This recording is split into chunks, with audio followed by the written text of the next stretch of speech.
Olá, muito boa noite. Bem-vindo ao Plantão da Saúde Coronavírus desta sexta-feira. Hoje vamos falar ao vivo por Skype com a médica Carolina Kawamura Haddad, que é oncologista do Hospital Beneficência Portuguesa de São Paulo. Ela vai falar sobre os novos riscos de pessoas com câncer em relação ao novo coronavírus. Boa noite. Na bancada do Plantão da Saúde recebemos o médico Marcelo Otsuka, que é infectologista e coordenador do Comitê de Infectologia Pediátrica da Sociedade Brasileira de Infectologia.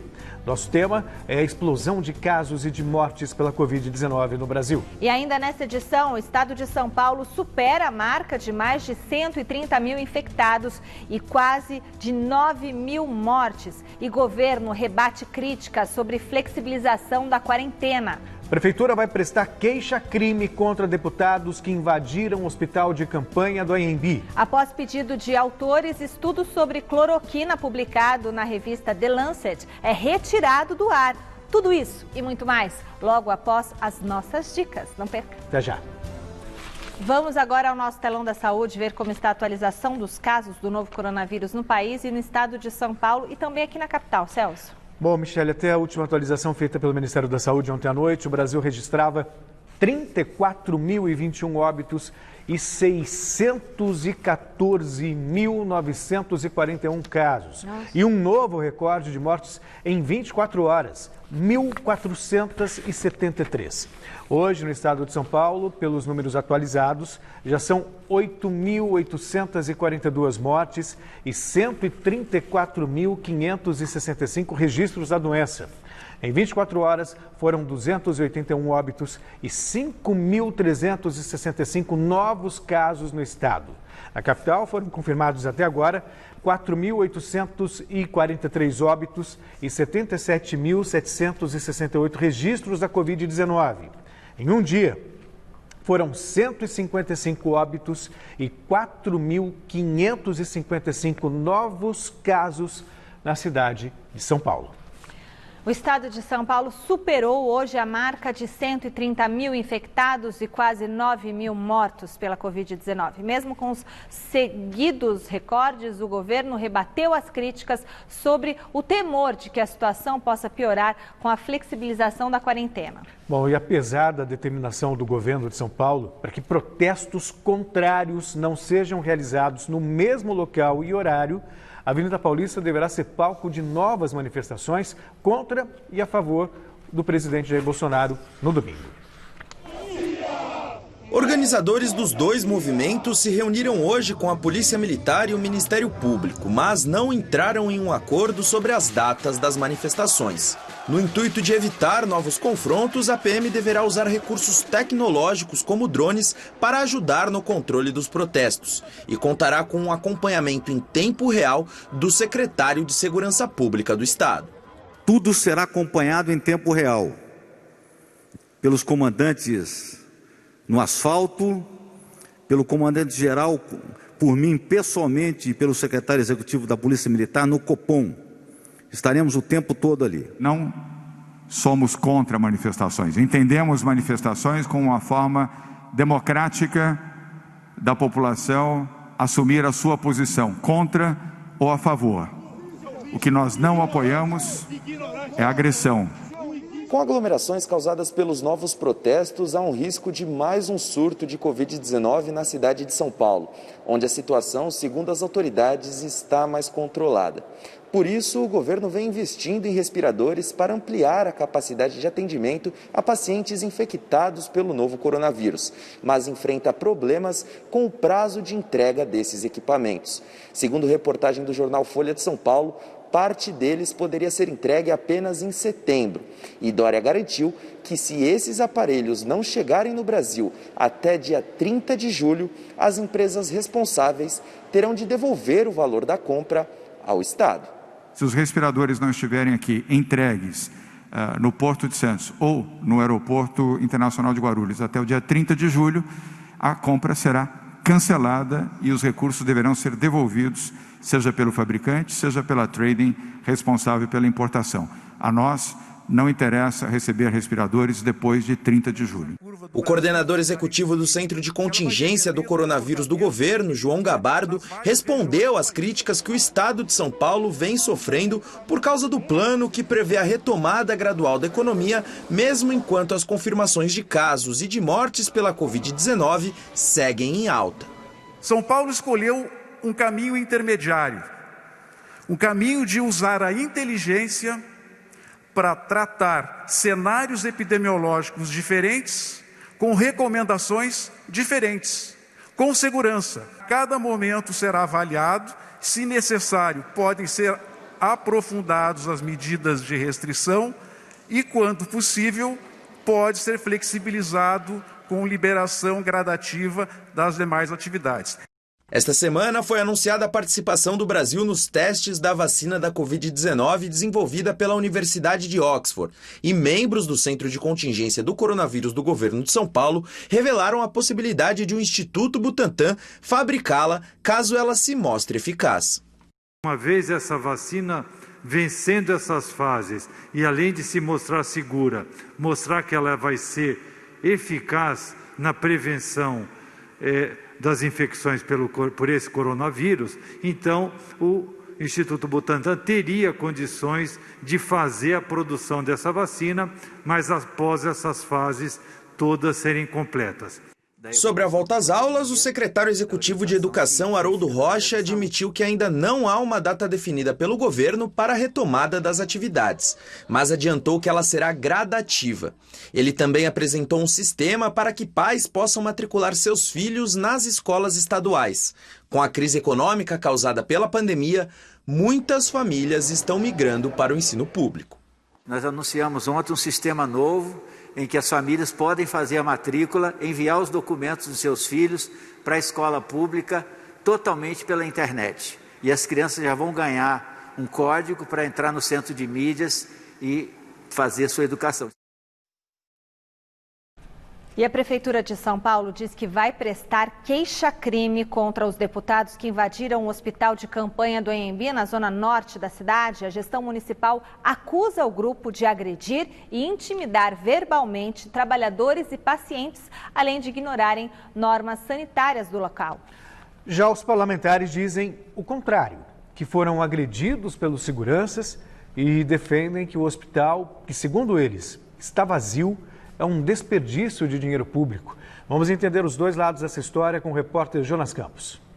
O entorno do hospital de campanha do Anhembi, na zona norte de São Paulo, amanheceu tranquilo nesta sexta-feira. Calmaria que não condiz com os últimos acontecimentos do local.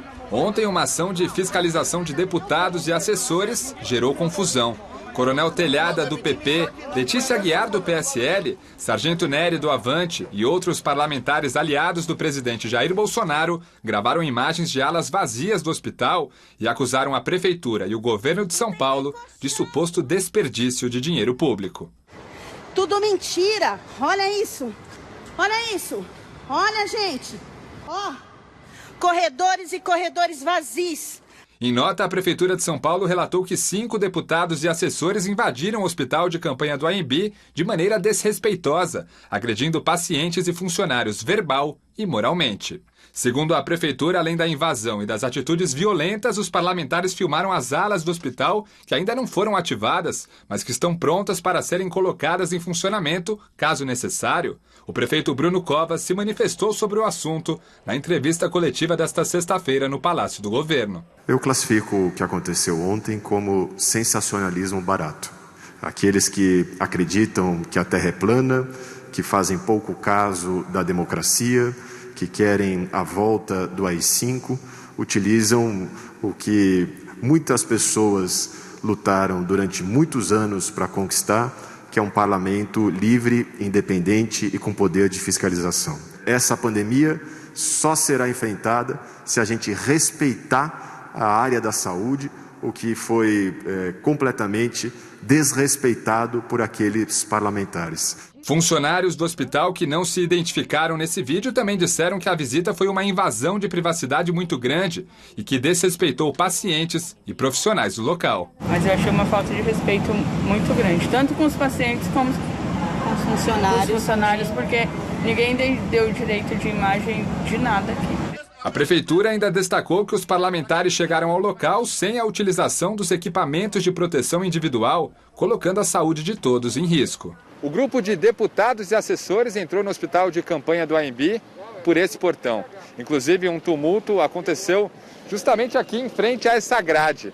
A prefeitura, que classificou o ato como uma invasão, garante que os políticos entraram no local e até filmaram pacientes e profissionais sem autorização. Os parlamentares negam e afirmam que tinham a liberação do Instituto de Atenção Básica e Avançada à Saúde, IABAS, que administra o hospital e que é investigado por problemas de gestão de unidade de saúde no Rio de Janeiro e em São Paulo. Esse funcionário da manutenção do hospital de campanha do AMB, que não quis se identificar, classifica a ocupação dos leitos como média ou baixa. Algumas alas elas estão até vazias, sem a presença até de enfermeiro e médico, inclusive pela insatisfação. Então, assim, isso aí eu concordo e isso aí é verdade. Mas não são alas que ainda estão inativas? Não são alas que estão inativas. Inclusive, no começo, quando as alas não estavam totalmente prontas, porque o hospital ele recebia pacientes sem até estar pronta ainda, inclusive. Essas pessoas ficavam alocadas lá. Mas hoje a demanda de pacientes não é mais aquela demanda alta que tinha como no começo. Segundo a Prefeitura Municipal, o hospital de campanha do AMB foi preparado para atender 1.800 pacientes e atualmente está com 397 pessoas na enfermaria, 10 em estabilização e desde que entrou em funcionamento já atendeu 3.700 paulistanos, dos quais 2.800 foram curados e tiveram alta. A mãe do Manuel, motorista particular, segue lá dentro e a angústia da família aumenta diante das polêmicas e incertezas. Mas aí a gente veio aqui saber mais informações, porque ontem também a gente ficou sabendo desses negócios do deputado realmente que teve aqui. E aí a angústia aumenta mais, né? Pra gente saber alguma coisa da nossa mãe, né? Como que ela tá, né? Vamos falar ao vivo com o repórter Osmar Garrafa, que está no hospital de campanha do AMB. Tem atualização da situação por lá após essa confusão e também os dados sobre a ocupação de leitos nos demais hospitais desse tipo na cidade. Boa noite, Garrafa.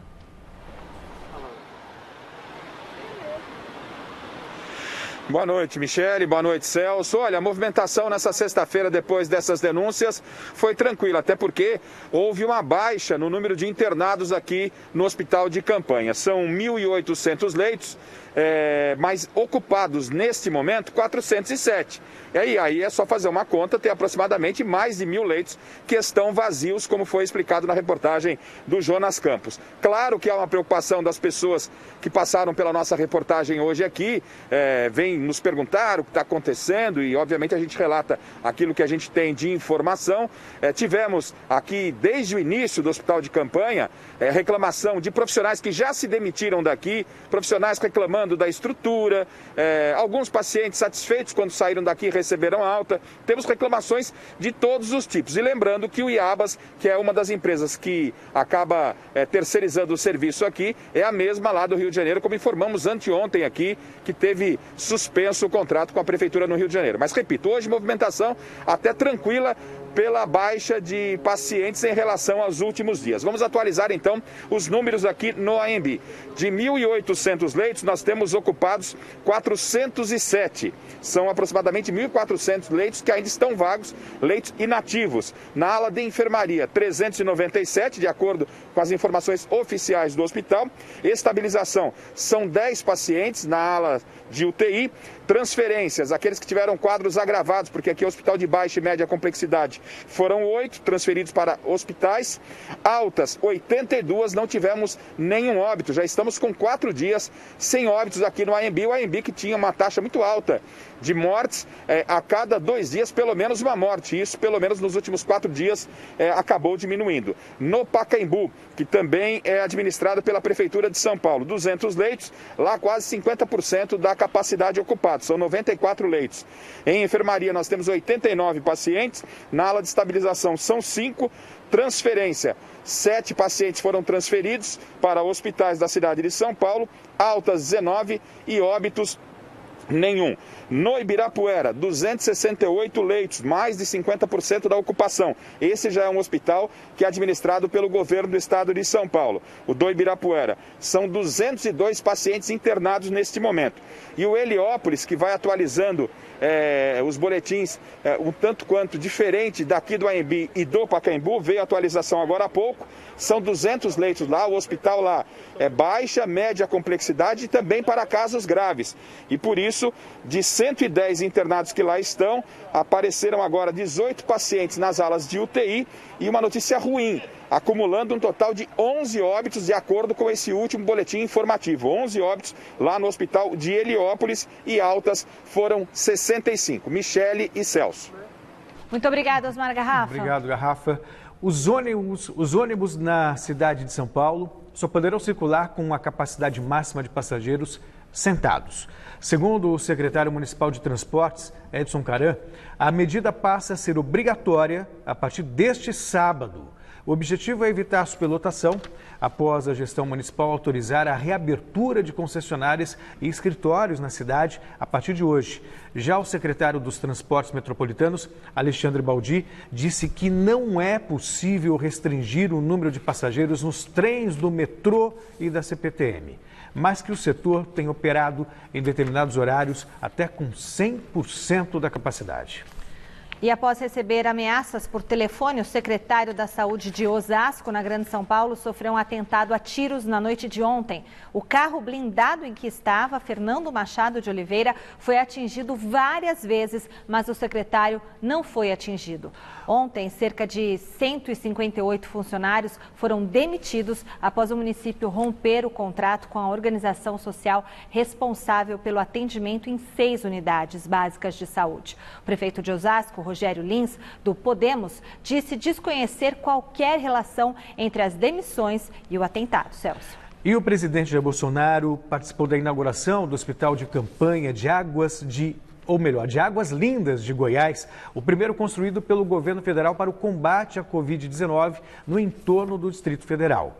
O presidente não usava máscara e escorregou ao chegar ao local. Vamos ao vivo falar com o repórter Luciano Penteado, que tem mais informações. Boa noite, Luciano.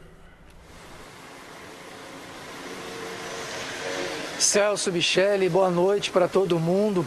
Esse hospital, o primeiro do governo federal, entregue para a administração do governo estadual de Goiás e custou 10 milhões de reais. Apesar de ter sido inaugurado hoje, esse hospital de campanha já tinha sido concluído há 40 dias. A capacidade total é de 200 leitos, mas neste primeiro momento ele vai atender apenas 60 leitos, sendo 20 de UTI.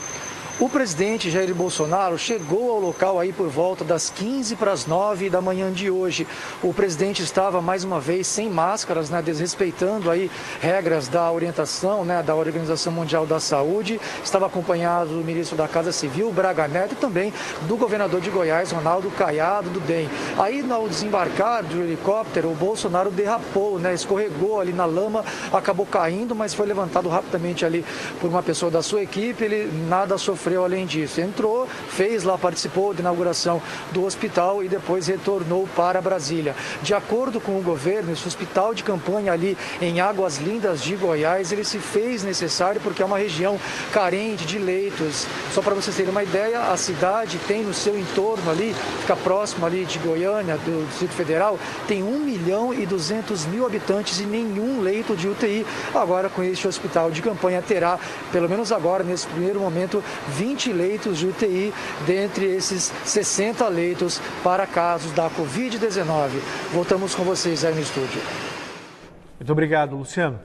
E vamos agora à nossa primeira entrevista do dia, ao vivo por Skype, com a médica Carolina Kawamura Haddad, que é oncologista do Hospital Beneficência Portuguesa de São Paulo. Com ela vamos abordar o estudo da American Society of Clinical Oncology, maior congresso de oncologia do mundo, sobre novos riscos de pessoas com câncer em relação ao novo coronavírus. Boa noite, bem-vindo ao Plantão da Saúde. E aí eu pergunto, quais são esses novos riscos e que cuidados, neste momento, o paciente oncológico deve ter, ainda mais em tempos de flexibilização? Boa noite mais uma vez. Boa noite, Celso. Boa noite, Michele. Um prazer estar aqui com vocês. Espero poder contribuir com essas novas informações. O congresso aconteceu no fim de semana passado, esse ano de maneira totalmente virtual, exatamente por conta da pandemia. Nós, oncologistas, costumamos ir pessoalmente até Chicago todo ano, onde se reúnem mais de 40 mil pessoas, mas realmente não foi possível esse ano, Mas esse congresso é muito importante porque é lá onde saem as informações mais novas e mais inovadoras da nossa especialidade. E realmente esse ano os dados de infecção da Covid nos pacientes oncológicos foi um dos temas de destaque. Nós já tínhamos alguns dados de bancos de dados ou de instituições chinesas, algumas outras americanas, mas eram dados bastante restritos e a formalizar esses bancos de dados através de consórcios realmente vai trazer, eu acho que, informações mais sólidas para a gente. Então, é interessante que foi feito um consórcio em 15 de março e em menos de um mês eles conseguiram colocar cerca de 1.000 pacientes nesse banco de dados, instituições americanas e canadenses, e o que se viu é que os pacientes infectados pela Covid-19 com comprovação laboratorial tinham o seguinte perfil: uma mediana de idade de 66 anos, metade homens, metade mulheres, mais ou menos 80% eram tumores sólidos e o restante hematológicos, e mais ou menos 1/3 dos pacientes estavam em tratamento, em resposta ao tratamento, mas 12% dos casos não estavam em tratamento, mas não estavam respondendo. E a mortalidade nessa população foi de 13%, ou seja, bem mais alto se a gente comparar com a população geral, né, sem ser essa população específica de câncer de pulmão, e metade desses pacientes precisaram de hospitalização e mais ou menos 14, 15% precisaram, inclusive, de UTI. E os principais fatores que se relacionaram com essas chances de complicação foram exatamente a condição clínica do paciente, ou seja, os pacientes mais debilitados, que ficam a maior parte do tempo acamados, esses foram os que tiveram um maior risco de apresentarem complicações. Os mais idosos também, especialmente aqueles acima de 75 anos, o câncer que não estava respondendo ao tratamento oncológico também foi visto como um fator de maior risco. E interessante, fumantes também foi um risco, e o uso da hidroxicloroquina com azitromicina também esteve relacionado ao maior risco. Eu acho que esse dado é bastante controverso também, né? Não quero nem entrar especificamente nessa questão, mas fato é que muitas vezes pacientes mais graves podem ter usado mais, então assim, a gente não consegue tirar uma conclusão definitiva sobre isso, mas foi uma observação do banco de dados que realmente isso esteve associado com uma maior chance de complicações. E teve um outro banco de dados global que incluiu só pacientes com câncer de pulmão, mostrando dados muito semelhantes, e para essa população específica a mortalidade foi de 35%, então realmente é bastante desafiador. Sem dúvida. Nossa, doutora, então, o que isso vai mudar, então, doutora, na já sabida percepção de que pacientes que têm câncer, eles são mais suscetíveis ao novo coronavírus, né? O que prevenção a mais, o que a senhora pode dizer para essas pessoas que estão em casa? As instruções continuam sendo as mesmas? Bom, os pacientes com câncer certamente têm um maior risco de morte e de complicações, né? Então, isso é um fato e depende, claro, do tipo de câncer, se está em tratamento ou não. Acho que a gente tem que tentar diferenciar um pouco aí as doenças, porque pode haver pacientes, por exemplo, que tiveram um câncer, mas estão em remissão há muito tempo, provavelmente o risco dessa pessoa vai ser mais parecido com o da população geral. Agora, aquele paciente que está em tratamento, ele está mais debilitado, talvez esse paciente seja de maior risco. Porém, eu acho que aqui fica a mensagem de que a gente deve avaliar esses dados com cautela. Então, a gente está olhando uma foto, um perfil de um banco de dados. E apesar desse risco, a gente orienta os pacientes com câncer sempre a consultar o seu médico e receber uma orientação quanto à manutenção do tratamento, quanto às idas no hospital, porque no início da pandemia a gente observou que muitos pacientes ficaram com receio de se expor no hospital e alguns acabaram abandonando o tratamento oncológico ou postergando por conta própria. E agora a gente vê muitos desses pacientes chegando ao hospital novamente em situação muito delicada, muito complicada, porque o câncer também não fica parado em algumas situações. Então é muito importante individualizar as recomendações para o paciente com câncer, né? Ele tem que estar em contato direto com o seu médico para saber se ele pode ou não postergar uma visita, um exame, né? E a gente não deve fazer isso de maneira aleatória, com certeza. E eu acho que as orientações são as mesmas para a população geral. Acho que os cuidados de higiene, de isolamento social, eu acho que são orientações que valem para todos, inclusive para os pacientes com câncer. E especialmente também para as pessoas que convivem com esses pacientes. Doutora. Certamente. Muito obrigada, viu, doutora? Muito obrigada. Doutora Carolina Kawamura Haddad, oncologista do Hospital Beneficência Portuguesa aqui de São Paulo. Muito obrigada pela entrevista, doutora. Boa noite, bom final de semana. Boa noite, obrigada. Enclausuradas pela quarentena, famílias reinventam a maneira de conviver, de trabalhar e de se entreter em casa. E há condomínios em São Paulo que estão levando o lazer muito a sério, com aulas e até shows de graça para alegrar os moradores entediados. Vamos conferir na reportagem de Jonas Campos. A piscina virou palco, os prédios, arquibancadas, os moradores, plateia. Ficaram pertinho do palco, pagaram caro o ingresso, não? Não. A experiência foi muito legal, né? Porque você tem essa oportunidade de, agora, plena pandemia, ter um show de frente da sua varanda, foi muito interessante. Essa família e todos os residentes desse condomínio em Osasco tiveram a oportunidade de assistir ao show do Hélder Moreira, intérprete de Elvis Presley, sem precisar sair de casa, em pleno fim de semana.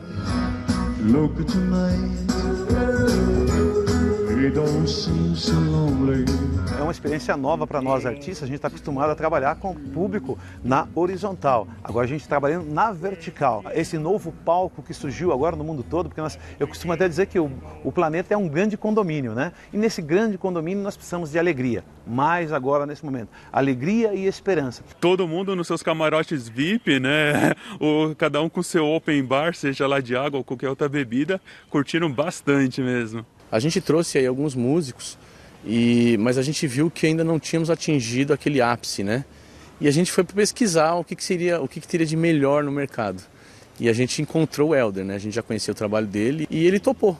E foi assim, um sucesso esmagador. Parecia um Maracanã isso aqui. 1, 2, 3.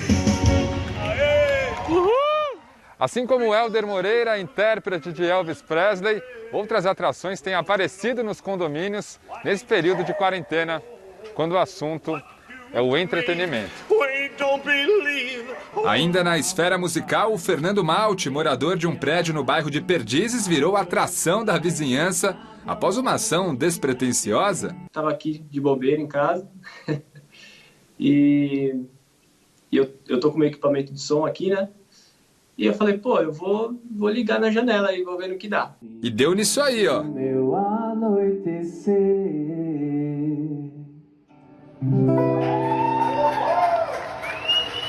As apresentações, realizadas pelo menos 2 vezes na semana, têm não só alegrado a vizinhança, como ajudado na divulgação das músicas autorais do Fernando. Teve um dia que eu achei muito engraçado.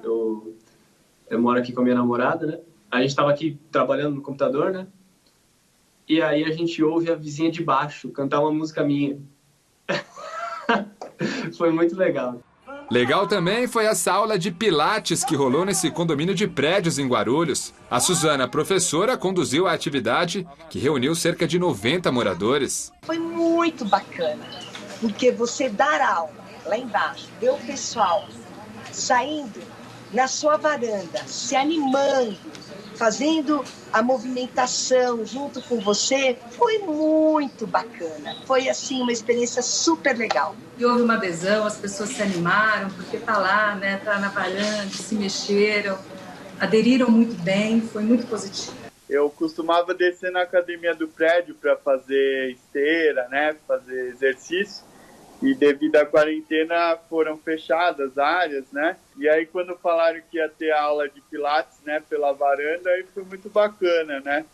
Foi uma forma de eu poder me exercitar, né?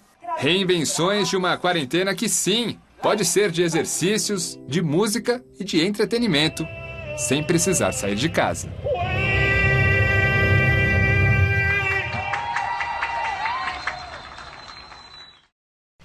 E o grupo farmacêutico britânico AstraZeneca anunciou hoje que os resultados sobre a eficácia da vacina contra o coronavírus, em que está trabalhando com a Universidade de Oxford, no Reino Unido, deve sair em setembro. A vacina... Ai, desculpa, Celso. Imagina! A vacina será testada a partir deste mês no Brasil, hoje considerado o epicentro da doença no mundo, e envolverá 2.000 voluntários do Rio e de São Paulo. Os ensaios clínicos começaram no final de abril no Reino Unido. Ontem, a AstraZeneca anunciou que pretende produzir mais de 2 bilhões de doses da vacina. Metade será enviada para países em desenvolvimento, como o Brasil. A gente fica na torcida, né? Isso aí. Reviravolta. Já o estudo sobre a cloroquina, publicado pela revista científica renomada The Lancet, do Reino Unido, foi retirado do ar. 3 dos 4 autores contestaram a publicação por alegarem que já não podem garantir a veracidade das fontes primárias usadas como base. O estudo, publicado no dia 22 de maio e que observou dados de mais de 96 mil pacientes internados com a Covid-19, havia concluído que o uso da cloroquina ou da hidroxicloroquina, mesmo quando associado a outros antibióticos, aumenta o risco de morte e de arritmia cardíaca nos infectados. 3 autores acusam o 4º pesquisador, que é diretor da Sociedade Americana SUGESPAR, que coletou os dados de impedir o acesso às informações que baseiam a pesquisa, quando eles tentaram fazer uma revisão independente. E por isso, decidiram pedir à revista britânica, reconhecida como uma das mais importantes publicações científicas do mundo, que retirasse o artigo do ar. A SUGESPAR defende que o acesso é limitado por causa de acordos de confidencialidade com clientes, ou seja, os mais de 670 hospitais onde os dados dos pacientes foram colhidos entre dezembro do ano passado e abril deste ano. Justamente pela sua importância, a divulgação pela revista gerou repercussão global e motivou a Organização Mundial de Saúde a suspender os ensaios clínicos em andamento sobre a medicação no dia 25 de maio. Mas após críticas sobre a metodologia do estudo publicado pela Lancet e agora questionado também pela maioria dos próprios autores, a OMS decidiu retomar os testes com a droga. Na semana passada, o governo brasileiro anunciou o recebimento de 2 milhões de doses de hidroxicloroquina doadas pelos Estados Unidos. Em nota, o Itamaraty afirmou que a hidroxicloroquina será usada como profilático para ajudar a defender enfermeiros, médicos e profissionais de saúde do Brasil. Diante do impasse sobre a eficácia da medicação, o Ministério Público Federal também decidiu no dia 30 de maio recomendar ao Ministério da Saúde a suspensão do protocolo brasileiro que prevê o uso da medicação por pacientes mesmo com sintomas leves. A polêmica em relação à cloroquina foi ponto de discórdia entre o presidente Jair Bolsonaro e os 2 ex-ministros da Saúde, Luiz Henrique Mandetta e Nelson Teich. Ambos deixaram o cargo, agora ocupado interinamente pelo general Eduardo Pazuello. Pois é, doutora, a gente vai aprendendo dia a dia com essa doença, né? Bom, estamos aqui agora, que eu já ia conversando antes com o doutor, né? Nós vamos receber aqui para a nossa segunda entrevista do dia o médico Dr. Marcelo Otsuka, que é infectologista e coordenador do Comitê de Infectologia Pediátrica da Sociedade Brasileira de Infectologia. O nosso tema é o panorama de evolução do novo coronavírus em São Paulo, no Brasil. Boa noite, doutor. Muito obrigada por aceitar o nosso convite para participar do Plantão da Saúde. Boa noite, prazer estar com vocês. Boa noite. Doutor, então a gente vê a questão da cloroquina, publica o resultado da pesquisa. A vacina que para setembro vão dizer se a vacina vai ser boa ou não é, né? O senhor acha, doutor, vou começar já perguntando da vacina. Essa futura vacina aí que chega aí em setembro a um resultado, mas também vão ter testes aqui no Brasil. O senhor acha que a gente está perto de conseguir uma vacina? Bom, você ter uma vacina com o tempo que eles estão propondo, realmente vai ser fantástico. É a primeira vez que num tempo tão curto eles conseguem realmente produzir uma vacina. Só que produzir a vacina não é só isso, porque você tem os testes e a questão é, tudo bem, você produziu o anticorpo. O anticorpo realmente é o que vai determinar a proteção, a imunidade. Esses anticorpos, eles vão durar quanto tempo? Exato. Quanto tempo vai ter de proteção? Será que isso pode levar a alterações até do próprio vírus? Ou, eventualmente, eventos adversos? Então, são uma série de fatores que eles não são tão rápidos de serem obtidos. A resposta não é tão simples assim.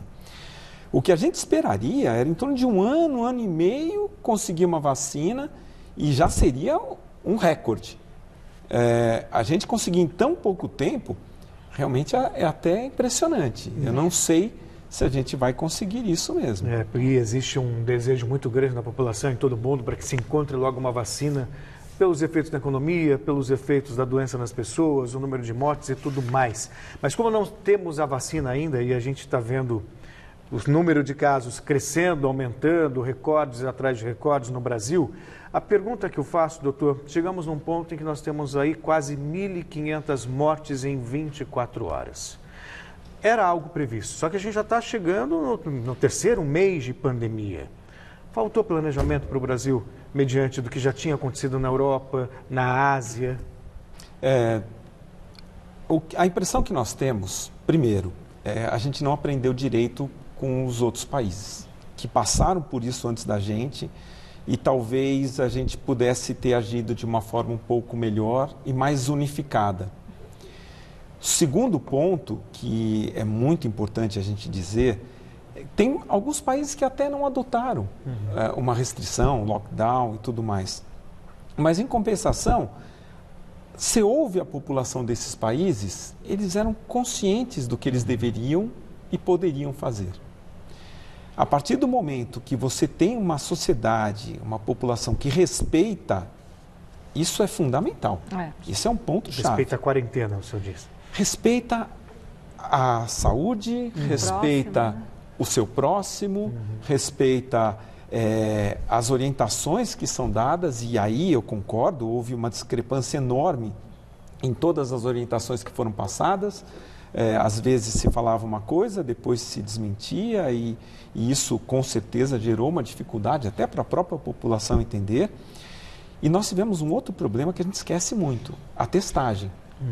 De todos os países recordistas em casos, nós ainda somos o país que menos testa. Nossa, isso é ruim demais.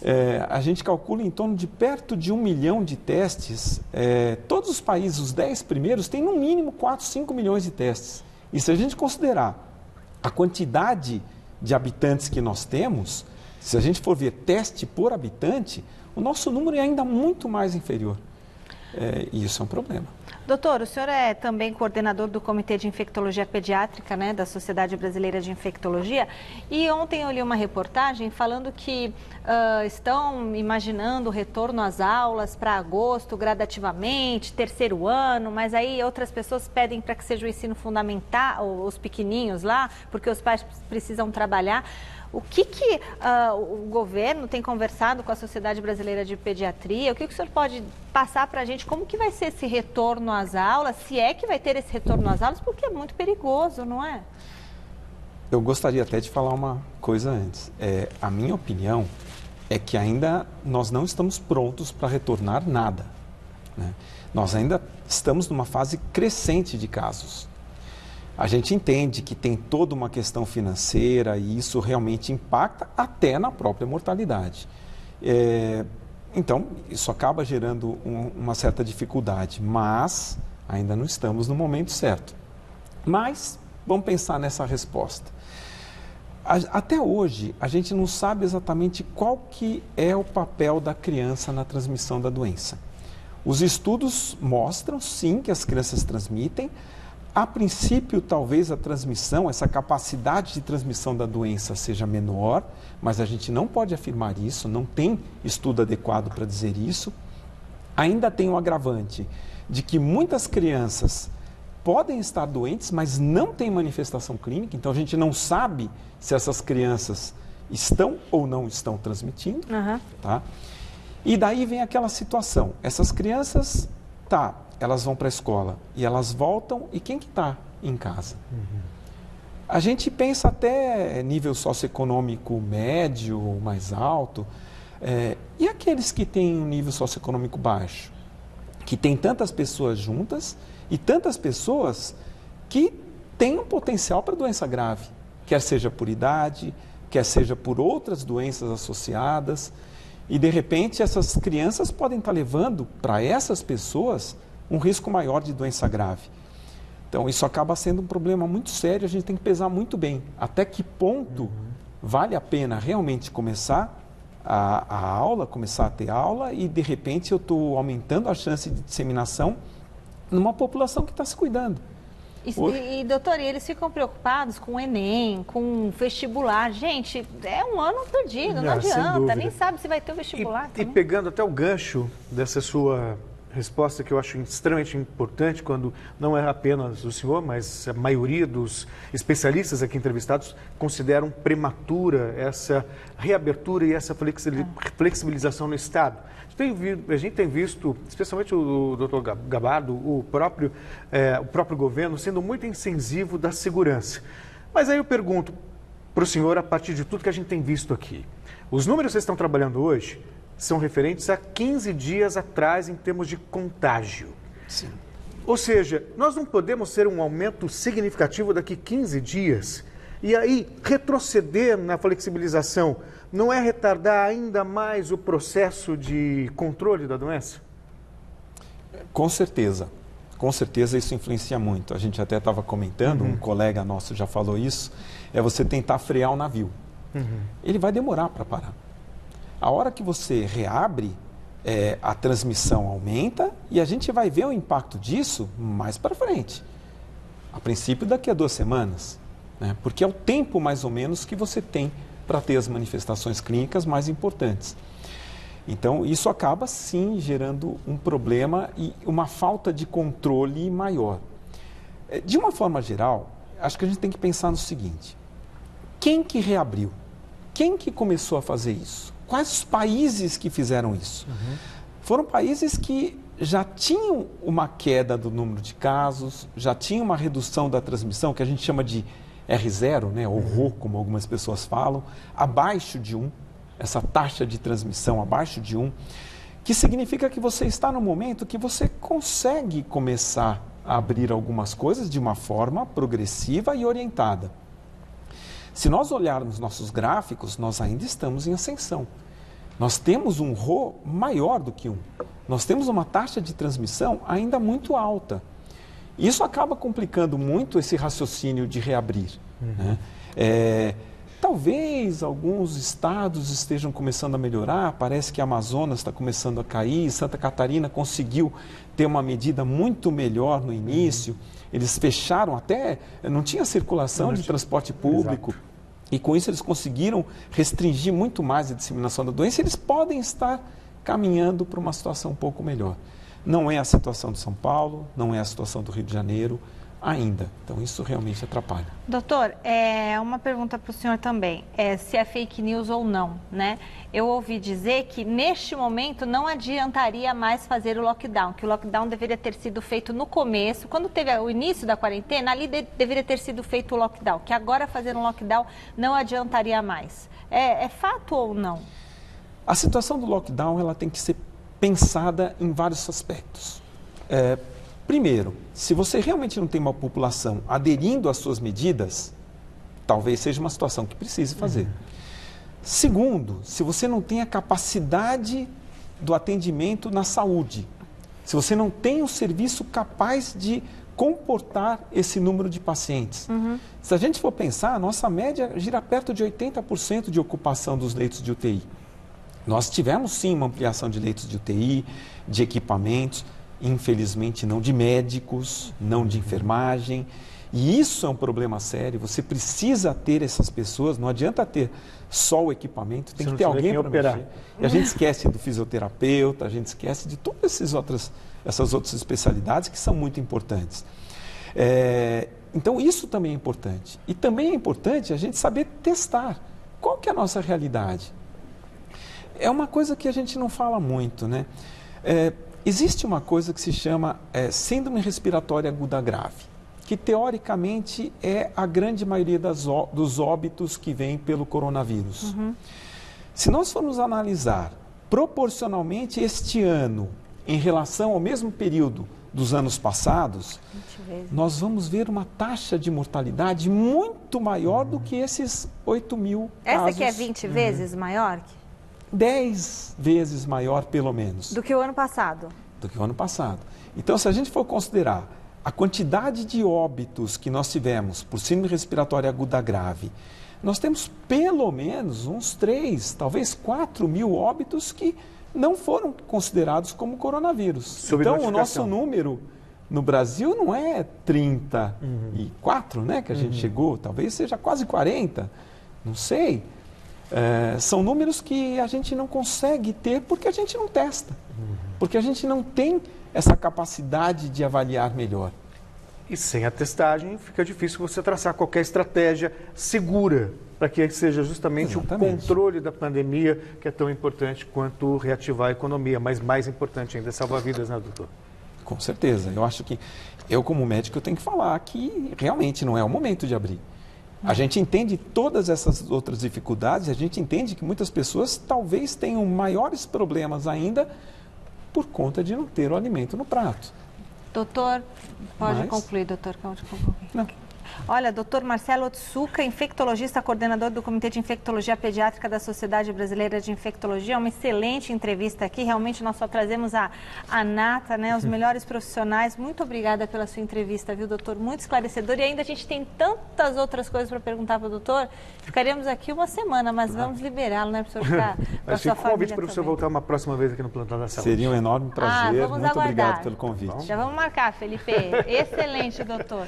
Olha, agora, doutor, muito obrigada, viu? Um bom final de semana para o senhor. E vou falar uma coisa rapidinho. As pessoas veem shopping reabrindo e tudo mais. Sabe o que chega para mim de mensagem? Tem os telespectadores, né? Olha, tá passando, o shopping tá reabrindo. Então, Michele, já posso voltar aí para sua casa, trabalhar? Eu falo, não, gente, não é que tá ficando tudo bem, é para você continuar em casa, né? Então, tem que tomar cuidado com o que a gente ouve. Vamos para o nosso giro de notícias, falar de esporte, do impacto do novo coronavírus no mundo esportivo.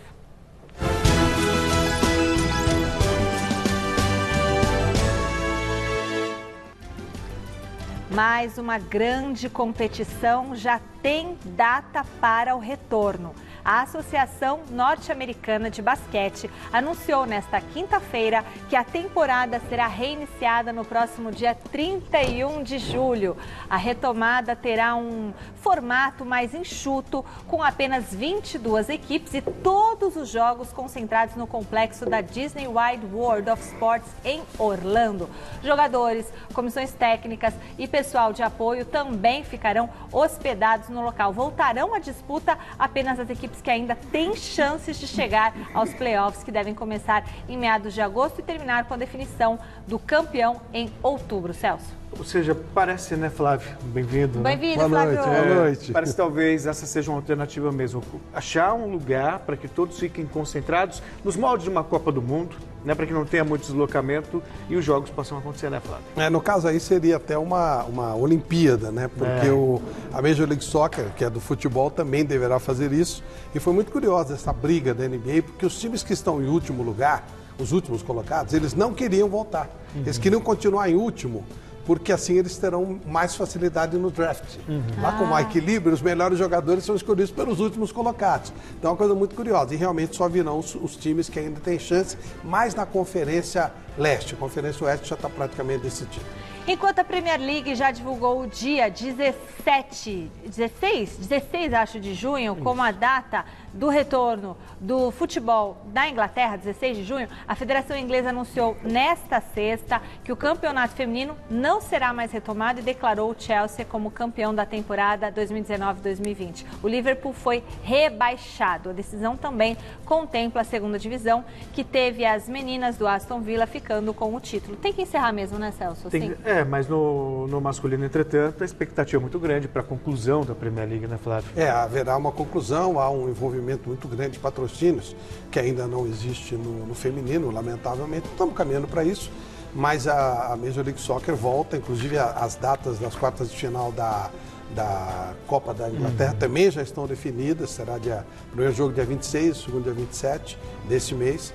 Enfim, eles vão retomando a vida e já no primeiro dia já tem City e Arsenal.